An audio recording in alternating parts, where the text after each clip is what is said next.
Should President Biden run again in 2024? Mr. Nadler. Too early to say. It doesn't serve the purpose of the Democratic Party to deal with that until after the midterms. Ms. Maloney.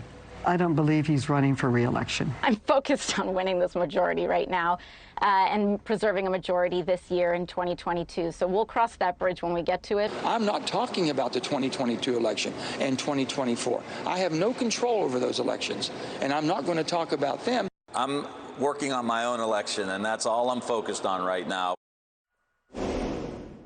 Yes, it is the question that is tying Democrats in knots when confronted with the reality of supporting one of the lowest polling presidents ever for a second term in 2024. My next guest is the author of a new book, The Price of Principle, Why Integrity is Worth the Consequences. Harvard Law professor Alan Dershowitz joining us right now. Alan, it's good to see you. Congrats on the latest book. I'm going to get to that in a moment. First, though, assess what you just heard.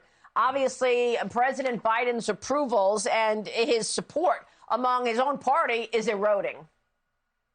Well, he has to make a decision now. He has to decide either to run or to get out and make room for other people. If he doesn't run, the field is very, very wide. There's no obvious candidate. If Trump wins, probably Biden can beat him again.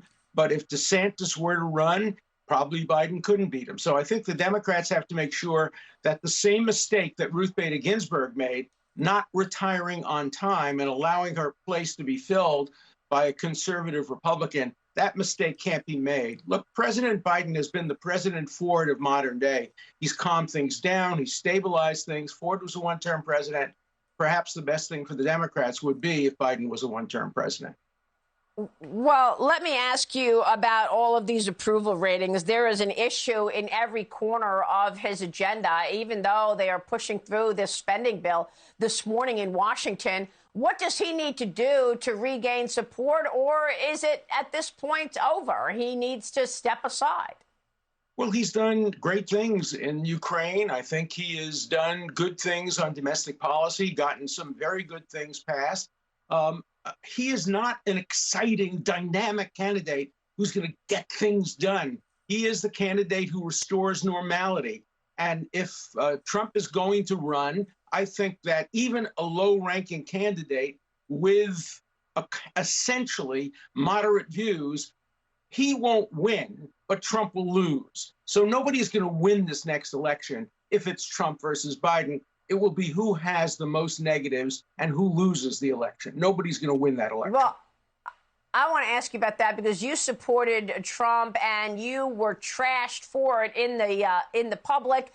You wrote a book about integrity. We'll slip in a short break and get back to that, talking about integrity and what is going on in the two systems of justice at today's Department of Justice. Stay with us. Alan Dershowitz continues next.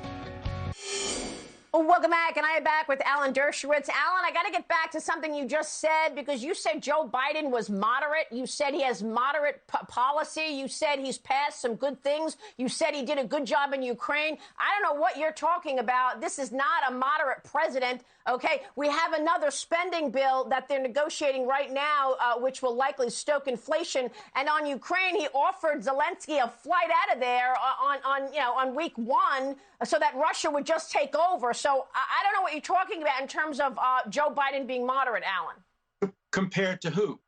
Compared to President Trump, who I did not vote for. I defended him against an unconstitutional impeachment, but I didn't vote for him. But compared to President Trump, the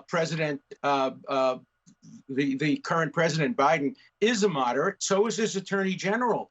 No, he's not a moderate. He's not a moderate. It's just not true. And I know that's the BS line that Democrats have been trying to sell us since day one during the campaign. But his actions and his policies are indicative that he's not a moderate. But let's move on, because you wrote a book about integrity. And this morning, we're talking all about integrity and two systems of justice. Not only is he not a moderate, but his son has been selling influence, Hunter Biden, and the investigation is continuing there. What do you want to say, and why did you write this book? And what about this Hunter Biden investigation, Alan?